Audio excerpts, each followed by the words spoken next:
वंशज होने के कारण कश्मीर बेस्ड पॉलिटिकल पार्टीज़ ने आपकी पॉलिटिकल कैरियर्स को उतना बड़ा या उतना विशाल नहीं बनने दिया जितना बड़ा और जितना विशाल बन सकता? बिल्कुल सही बात है। वो क्यों बनने देंगे? जिन पार्टियों की बुनियाद ही एंटी डोगरा, एंटी महाराजा, क्विट कश्मीर को लेकर है, वो पार्टीज़ हमें ज़रूर इस्तेमाल करना चाहेंगी, हमें यूज़ करना चाहेंगी, लेकिन बियॉन्ड अ पॉइंट वो कहेंगी कि नहीं, इनको क्यों प्रमोट किया जाए, क्योंकि हमारी विचारधारा, हमारी सोच ना इनके परिवार से मिलती है, ना इनके धर्म से मिलती है, और ना ही इनको प्रमोट करने में हमारा कोई फ़ायदा है।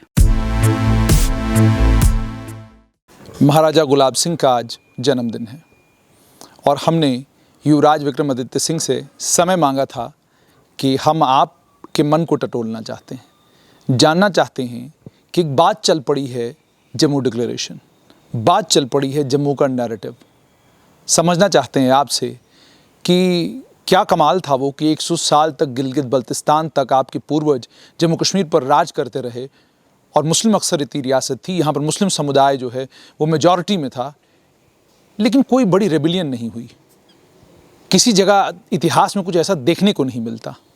आज अगर जम्मू संभाग से एक आवाज़ उठी है कि जम्मू का नैरेटिव होना चाहिए और इंक्लूसिव नैरेटिव होना चाहिए, तो आपके मन को टटोलना चाहते हैं। हम भी नहीं जानते थे कि महाराजा गुलाब सिंह का आज जन्मदिन है, तो शुरुआत वहीं से करते हैं। युवराज विक्रमादित्य सिंह मेरे साथ हैं, बहुत बहुत शुक्रिया वक्त देने के लिए। नमस्कार, आदाब। ये आपने सोचा था कि आज महाराजा गुलाब सिंह के जन्मदिन पर जो है आपसे बात होगी, और हम सबसे पहला सवाल आपसे यही पूछेंगे, क्या कमाल था उस शख्स में कि गिलगित बल्तिस्तान तक हुकूमत थी और कोई रेबिलियन नहीं थी? सबसे पहले तो मैं आपको और आपके ज़रिए सारे व्यूअर्स को महाराजा गुलाब सिंह जी के जन्मदिवस पे बहुत बहुत मुबारकबाद देता हूँ। वो एक बहुत ही नायाब, स्पेशल और एक बहुत ही क्या कहते हैं, अचीवर थे, जिन्होंने इस स्टेट को बनाने में इतना बड़ा कंट्रीब्यूशन किया। अफसोस की बात है कि उनको जिस तरीके से याद करना चाहिए वो नहीं किया जा रहा है। तो महाराजा गुलाब सिंह मेमोरियल ट्रस्ट का एक ये भी ऑब्जेक्टिव है कि महाराजा गुलाब सिंह जी के बारे में अवेयरनेस क्रिएट की जाए, उनको याद रखने के लिए हर साल उनके जन्मदिवस पे फंक्शंस किए जाएं, और हर साल हम ऑनर भी करते हैं जो जम्मू के अचीवर हों। कई बड़े नाम, कई retired chief justices, writers, mountain climbers, कई लोगों को हमने ऑनर किया। इस साल भी हम जो स्कल्पचर आप बाहर देखते हैं अमर महल पैलेस के सामने, जिन्होंने वो बनाई है रणबीर सिंह जम्वाल, उनको हम ऑनर करने जा रहे हैं। तो उनके बारे में इतनी स्पेशल चीज़ें हैं, इतना कुछ लिखा है, इतनी कुछ जानकारी है। ये चीज़ें अब जाके थोड़ा थोड़ा जम्मू के लोगों और कश्मीर के लोगों के अंडरस्टैंडिंग में आ रही है कि डोगरा रूलर्स की क्या कंट्रीब्यूशन रही है। और मैं समझता हूँ इससे केवल महाराजा गुलाब सिंह जी की जो कंट्रीब्यूशंस हैं, इसे केवल हमें जम्मू कश्मीर रियासत तक ही नहीं सीमित रखना चाहिए। इसका प्राइड, इसका एक नेशनलिस्टिक सेंटिमेंट पूरे देशवासियों में जाना चाहिए। ये मैसेज पूरे हिंदुस्तान में जाना चाहिए, पूरे भारतवर्ष में जाना चाहिए कि अगर जम्मू कश्मीर, लद्दाख और अर्स्टवाइल प्रिंसली स्टेट का एरिया को एक शेप दी और एक यूनाइटेड प्रिंसली स्टेट के तौर पे उन्होंने हिंदुस्तान के साथ रखा, तो वो महाराजा गुलाब सिंह जी और उनके साथ जनरल जोरावर सिंह जी और मेहता बस्ती राम और उनके साथ जो पूरी उनकी टीम थी और डोगरा फ़ौज थी, ये उनकी कंट्रीब्यूशन की वजह से है। तो हमारा यही एक ऑनगोइंग प्रयास रहता है। ये जुल्म इतिहास के साथ किसने किया कि हम जिस भी तरफ जाते हैं इतिहास के पन्नों में लिखा हुआ ज़रूर मिलता है कि ये महाराजा थे, और बच्चे पढ़ते हैं उस इतिहास को।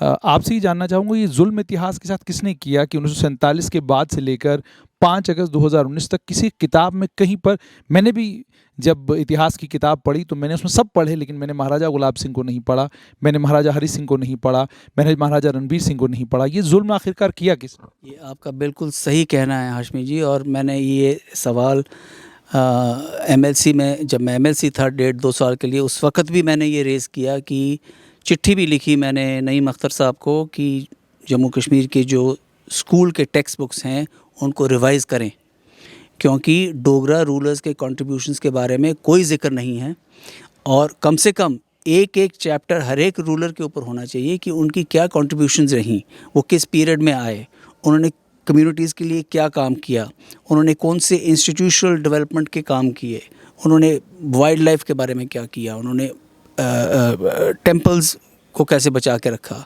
और किस तरीके से जम्मू कश्मीर जैसे एक वास्ट और डाइवर्स स्टेट में सबको अपने अपने मज़हब और अपने फेथ को फॉलो करने की पूरी आज़ादी मिलती थी।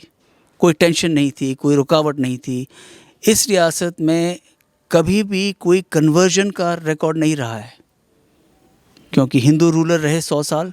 कहीं भी आप अगर देखें तो कहीं भी मुस्लिम्स को कन्वर्ट करने की कोशिश या कोई नाजायज़ काम करने की कोशिश नहीं रही है। हमें भी सोचना चाहिए कि इतनी बड़ी रियासत में हिंदू रूलर्स ने रूल कैसे किया, और 100 साल तो सक्सेसफुली किया। उसके बाद हालात चेंज हो गए, दौर चेंज हो गया 47 के बाद। 47 के बाद 2019 में एक नया दौर आ गया, अब वो भी चेंज हो गया। तो मतलब है ये चेंज तो इनेविटेबल है, लेकिन जिन लोगों ने कंट्रीब्यूशंस करी हैं उनको आप भूल नहीं सकते। आपकी बात बिल्कुल सही है, लेकिन मैं पूछ रहा था ये जुल्म आखिरकार किया किसने, जिसने तारीख की किताबों में महाराजा गुलाब सिंह को, महाराजा हरि सिंह को आने ही नहीं दिया। मैंने डॉक्टर फ़ारूक अब्दुल्ला के ख़ानदान से बेगम खालदा शाह को पूछा था, तो उन्होंने मुझे ये कहा कि अगर 47 नहीं हुआ होता तो महाराजा हरि सिंह को तारीख़ किसी और तरीके से देखती। वो बहुत अच्छे इंसान थे और उन्होंने बहुत कमाल के काम जो है जम्मू कश्मीर में किए। तो क्या ये आप भी ये मानते हैं कि वाकई आपके परिवार के साथ ज़बरदस्त जुल्म हुआ कि आपको तारीख़ से मुकम्मल तौर पर इरेज़ कर दिया गया, मिटा दिया? देखिए, जैसे मैंने कहा 1947 तक एक डोगरा राज का दौर था। उस दौरान जो एंटी डोगरा कह लीजिए, एंटी हिंदू कह लीजिए, जो क्विट कश्मीर मूवमेंट वगैरह कह लीजिए, जो महाराजा हरि सिंह जी के ख़िलाफ़ एक मूवमेंट इंजीनियर की गई, उसमें कई फोर्सेस का हाथ था। फ्रंट शेख अब्दुल्ला जी की मुस्लिम कॉन्फ्रेंस थी। तो उसके बाद जाहिर है कि वो चाहते थे कि डोगरा आइडेंटिटी ही पूरी तरह से वाइप आउट हो जाए। तो अब वो डोगरा आइडेंटिटी में हिंदू भी थे, मुसलमान भी थे, सिख भी थे, क्रिश्चियंस भी थे। तो डोगरा आइडेंटिटी को वाइप आउट करने का पूरा प्रयास किया गया और बहुत सक्सेसफुली किया गया।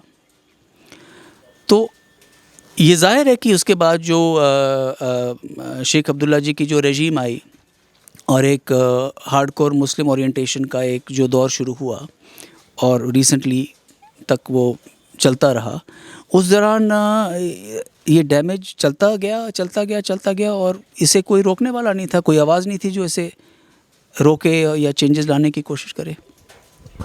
डॉक्टर करण सिंह एक लंबे वक्त तक जम्मू कश्मीर के राष्ट्रपति रहे, उसके बाद पहले राज्यपाल भी रहे।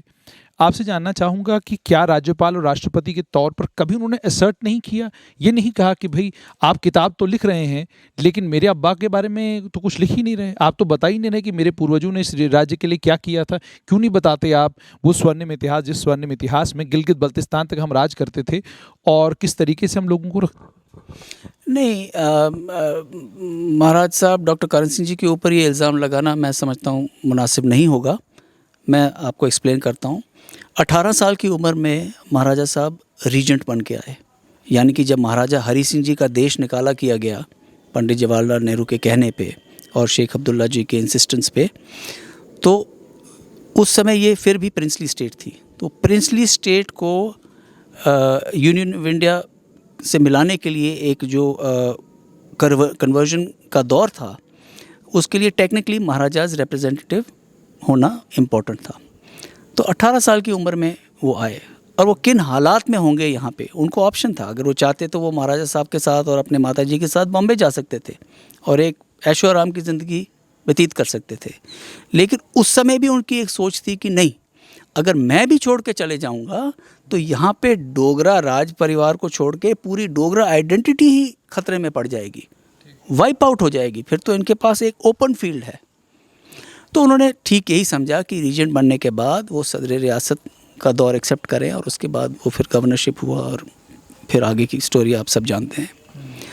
तो मेरे ख्याल एक माइनॉरिटी होने के बावजूद भी उन्होंने बहुत कुछ मेंटेन कर रखा और कई जगह पे ये इंटरव्यू आपको उनसे करना होगा, आपने किया भी है।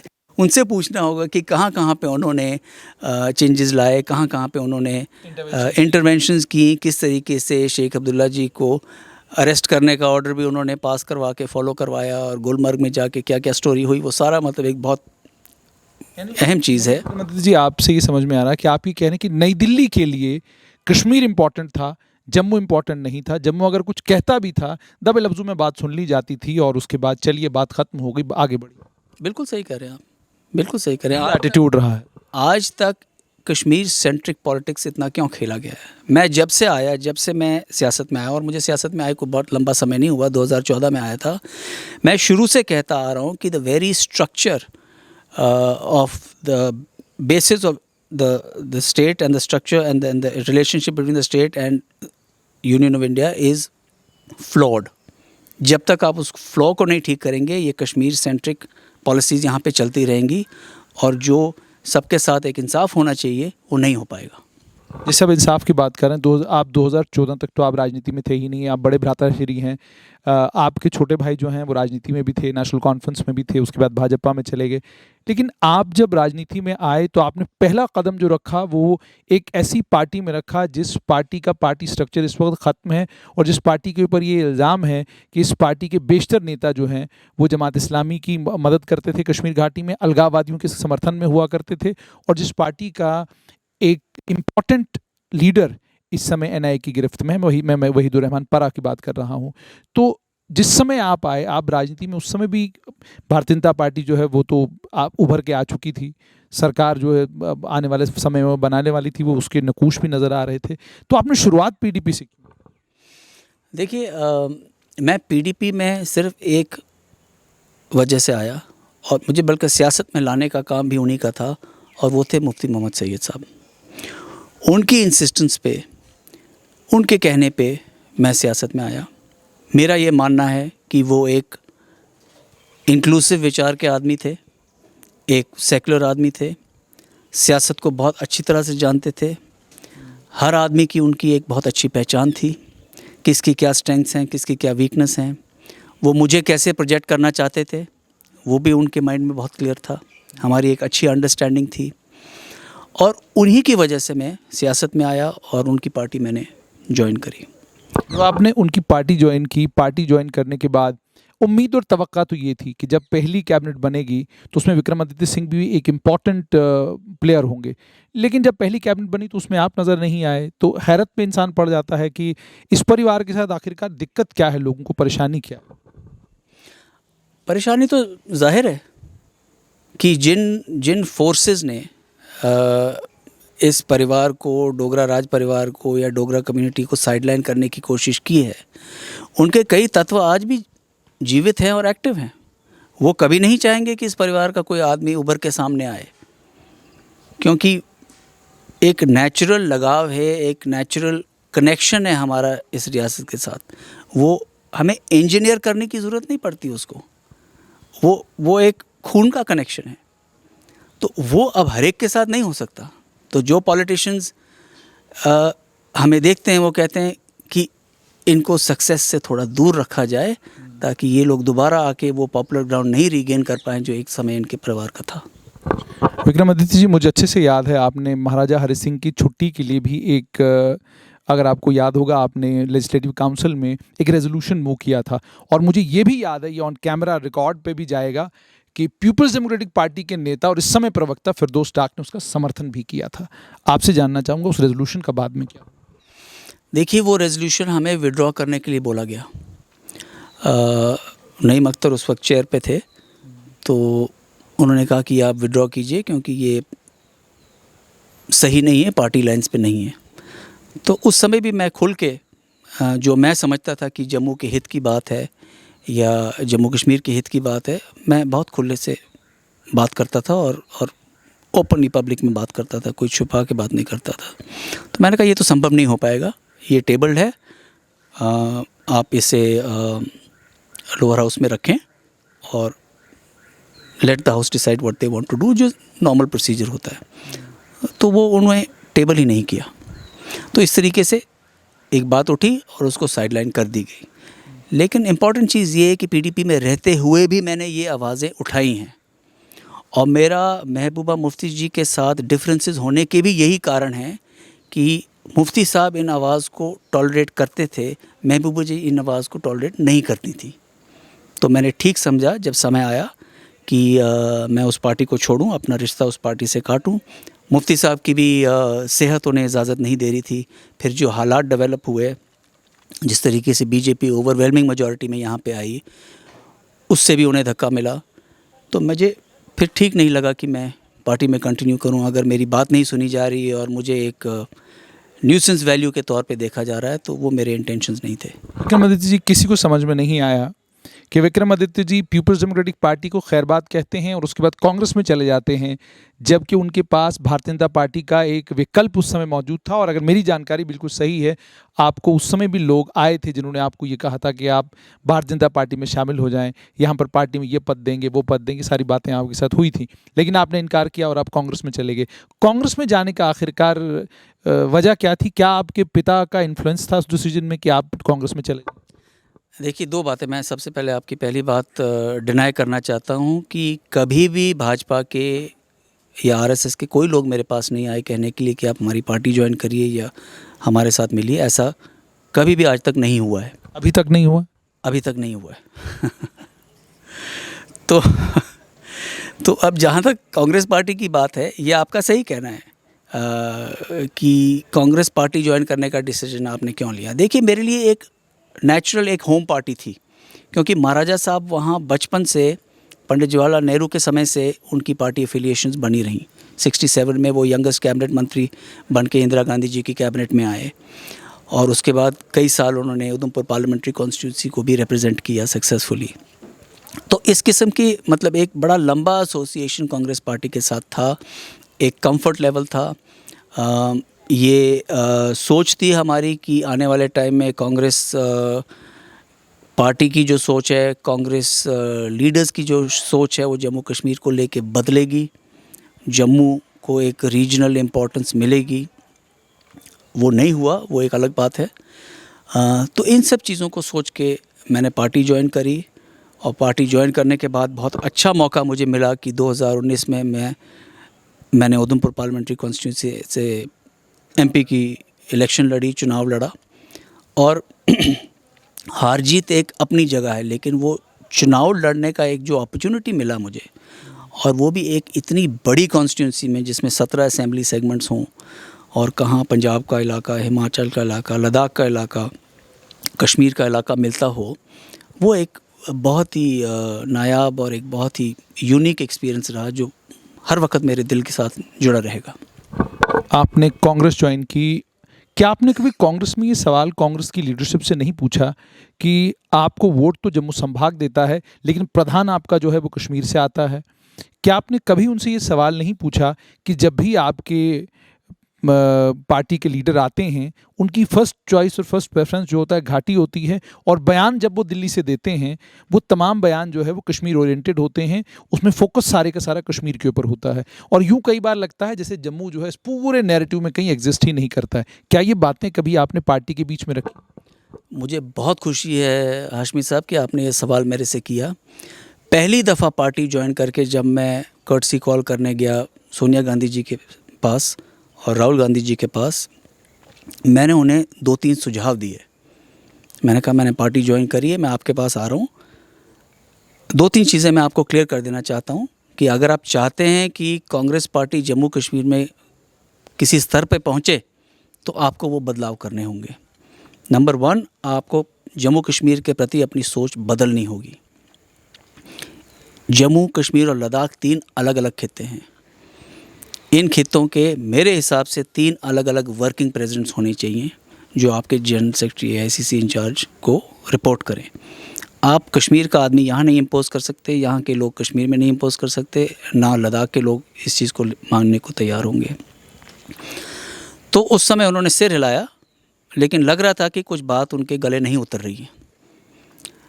मैंने यहाँ तक कह दिया कि शायद आपको ये बात थोड़ी हार्श लगे, लेकिन बदलते समय के साथ हम लोगों को अपनी सोच भी बदलनी पड़ेगी, क्योंकि change is the only inevitable.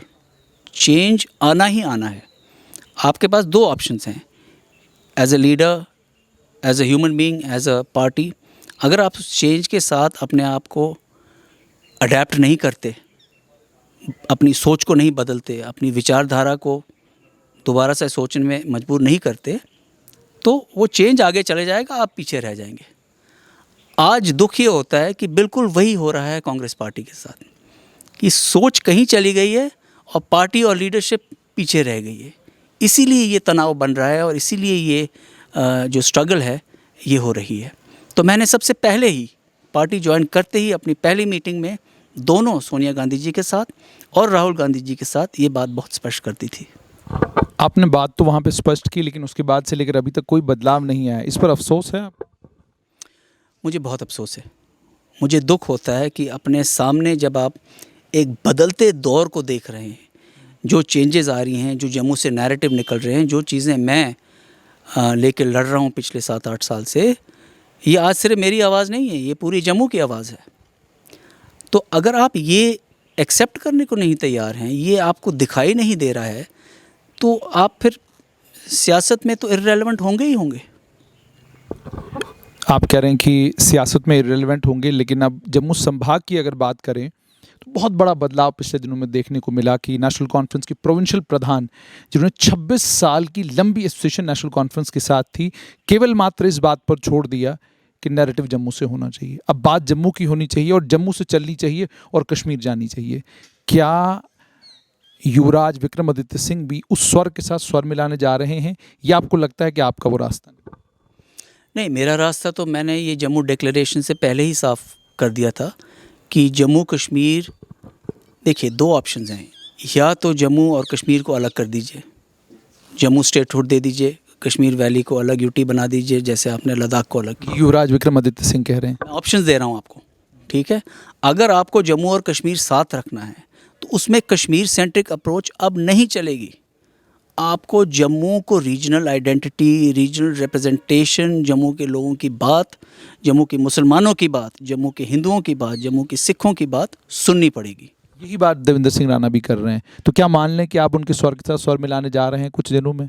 नहीं, ये तो मैं नहीं कह सकता कि मैं क्या करने जा रहा हूँ या क्या नहीं करने जा रहा हूँ। उन्होंने जो किया सोच समझ के किया होगा, उनकी सियासत और उनका तजुर्बा मेरे से कहीं ज़्यादा है, लेकिन मैं जो भी कहता हूँ अपने दिल से कहता हूँ। जैसे आपने कहा मैं जो कहता हूँ अपने दिल से कहता हूँ, प्रधानमंत्री भी कहते हैं कि जो भी कहता हूँ मैं अपने दिल से कहता हूँ।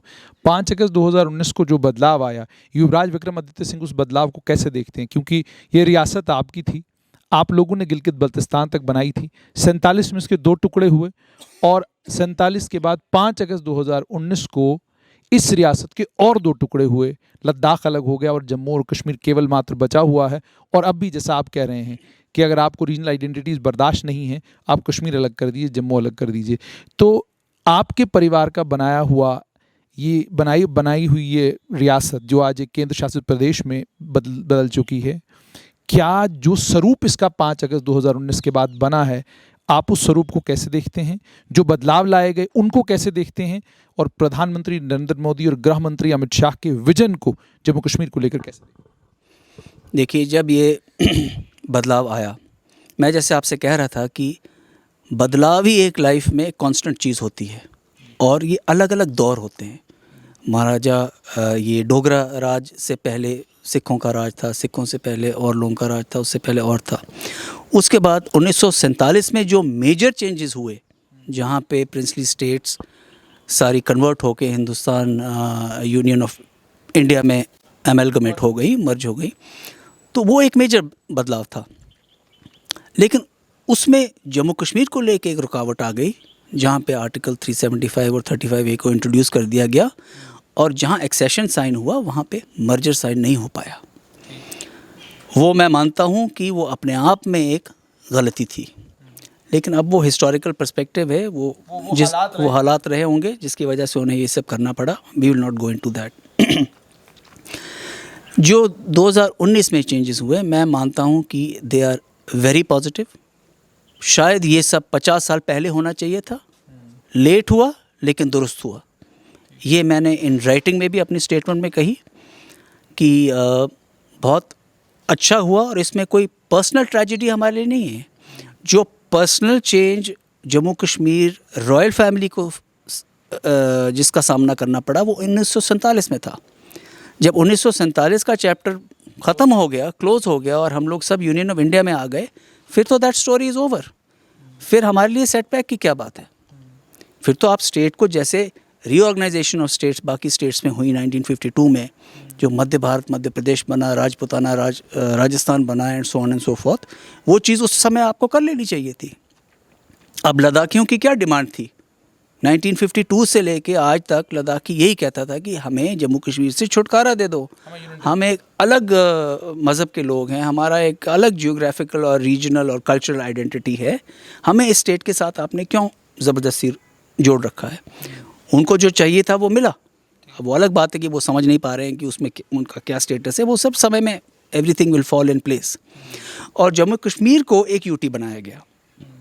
मैंने जो चिट्ठी लिख के इस चीज़ को वेलकम की, उसमें सिर्फ एक लाइन मैंने लास्ट में मेंशन किया कि अगर आने वाले समय में जम्मू कश्मीर दोबारा स्टेट बन पाए या स्टेटहुड रिस्टोर हो पाए, तो वो मैं समझता हूँ लोगों के लिए बहुत एक बेहतरीन चीज़ होगी। क्योंकि उस एक चीज़ को लेके कुछ लोगों में ये है कि देखिए हमारी पोजीशन को डाइल्यूट कर दिया गया, हम स्टेट थे, स्टेट से यूटी बना दी गई, यूटी से स्टेट्स बनती है हमारा, और इन्होंने हालत ख़राब करी। तो वो जो चीज़ है उस चीज़ में सुधार आ जाएगा, उस माइंडसेट में सुधार आ जाएगा। और जिस चीज़ को गवर्नमेंट ऑफ इंडिया ने भी एक्सेप्ट किया और उन्होंने भी कहा कि नहीं, आने वाले समय में हम इस चीज़ को लेकर ओपन माइंडेड हैं, या ये पॉसिबिलिटी है। तो ये पॉसिबिलिटी तो है, क्या ये पॉसिबिलिटी है कि विक्रमादित्य सिंह अब हमें भारतीय जनता पार्टी के प्लेटफॉर्म पर नज़र आएंगे और वहाँ से वो भी एक जम्मू का नैरेटिव आगे चलाने की कोशिश करेंगे? क्योंकि जब मैंने देवेंद्र सिंह राणा से पूछा तो उन्होंने एक बात कही, उन्होंने कहा कि अपना दल बनाना और अपना दल बनाकर चलना ये बेवकूफ़ी है, मुमकिन नहीं हो पाता, एक बड़ी पॉलिटिकल पार्टी इस समय बनाना संभव नहीं है, तो you have to go for the best possible option. तो I found the best possible option in BJP. तो अब आपसे ये जानना चाहूँगा कि क्या एक ऑप्शन में से एक ऑप्शन आपके पास भी भाजपा है? क्या आने वाले कल में अगर आपको नज़र आए तो आपको भी लगे कि that I should jump the gun and I should just move on to BJP? देखिए, इसका कोई सिंपल आंसर नहीं है। It is not about jumping the gun. The matter is कि आपकी विचारधारा किसके साथ आज ज़्यादा मिल रही है। क्या आपकी अपनी लीडरशिप, आपकी अपनी पार्टी वो बदलाव लाने के लिए तैयार है जो बदलाव जम्मू कश्मीर में नेसेसरी है, जो आज के दिन में जम्मू नैरेटिव एक बन के सामने उभर के सामने आ रहा है? क्या आपकी पार्टी उसे एक्सेप्ट करेगी? क्या आपके नेता उसे प्रमोट करेंगे? तो अगर उसका जवाब नहीं है तो फिर अपने पॉलिटिकल ऑप्शंस के दो ही विकल्प हैं, या तो फिर आप अपने ऑप्शंस ओपन रखिए और या फिर चुपचाप करके घर बैठ जाइए। घर बैठेंगे? क्या लगता है आपको?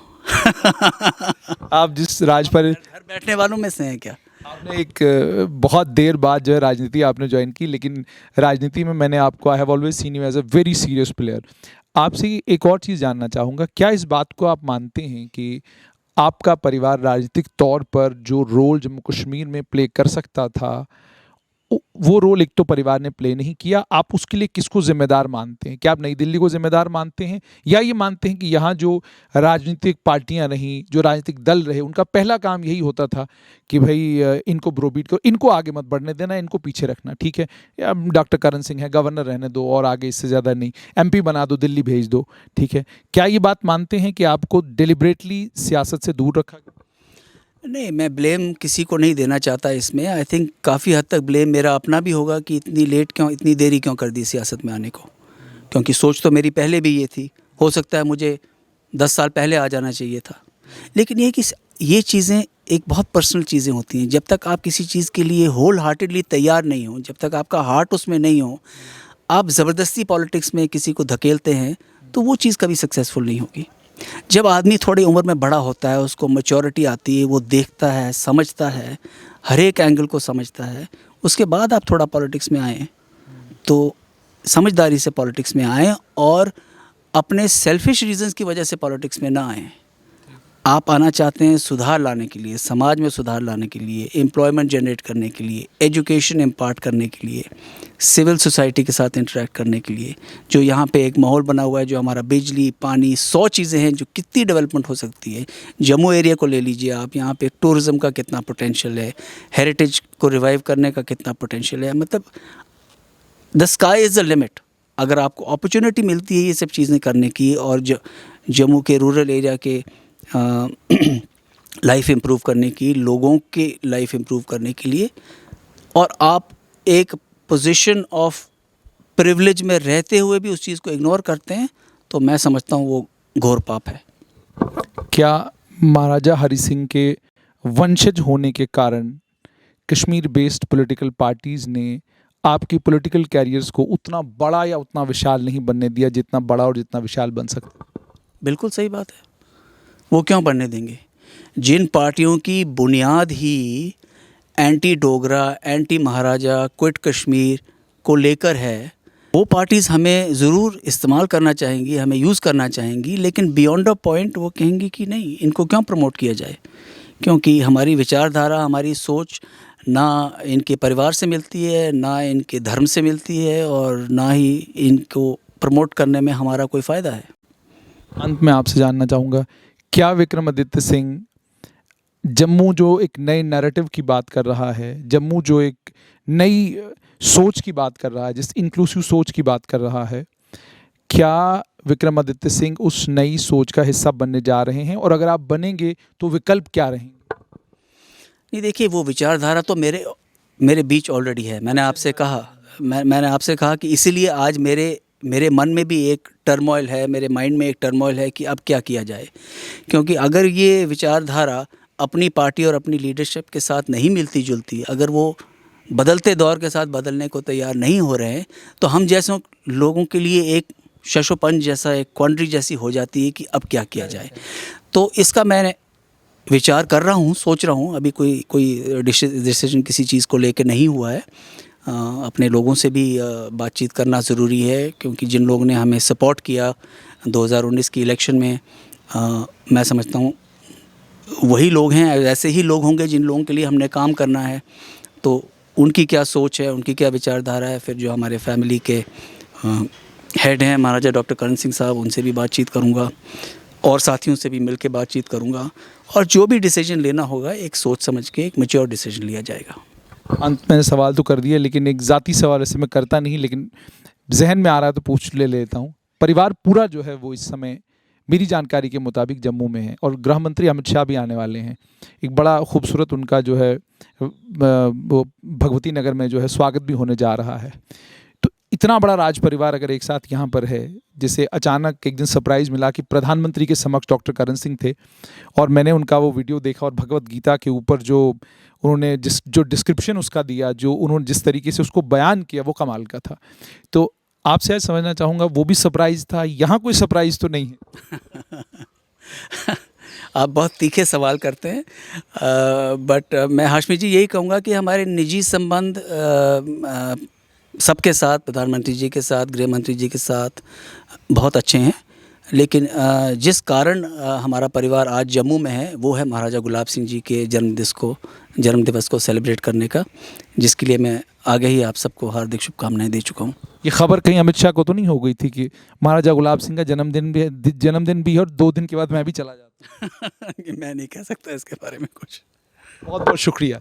तो ये थे युवराज विक्रमादित्य सिंह, बिल्कुल साफ गोई के साथ एक बात कही कि महाराजा हरि सिंह के वंशज जब जम्मू कश्मीर की राजनीति में आए, तो कश्मीर के नेताओं ने कभी इनको उस तरीके से फूलने फलने का मौका नहीं दिया जिस तरीके से दिया जाना चाहिए था। इतिहास की किताबों से महाराजा गुलाब सिंह गायब हो गए, महाराजा रणवीर सिंह गायब हो गए, महाराजा हरि सिंह गायब हो गए।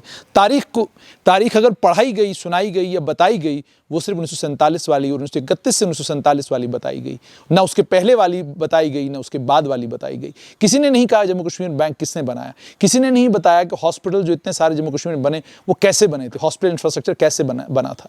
और कोई ये कहानी नहीं सुनाता कि महाराजा हरि सिंह के खानसामाओं में मुसलमान खानसामा भी हुआ करते थे, क्योंकि वो ये इंश्योर करते थे कि अगर उनके यहाँ मेहमान आएँ तो उन्हें ये बिल्कुल महसूस ना हो कि उनके किचन से जो बन के आ रहा है वो उनके मुताबिक नहीं है। ये थे महाराजा हरि सिंह और ये हैं उनके वंशज युवराज विक्रमादित्य सिंह।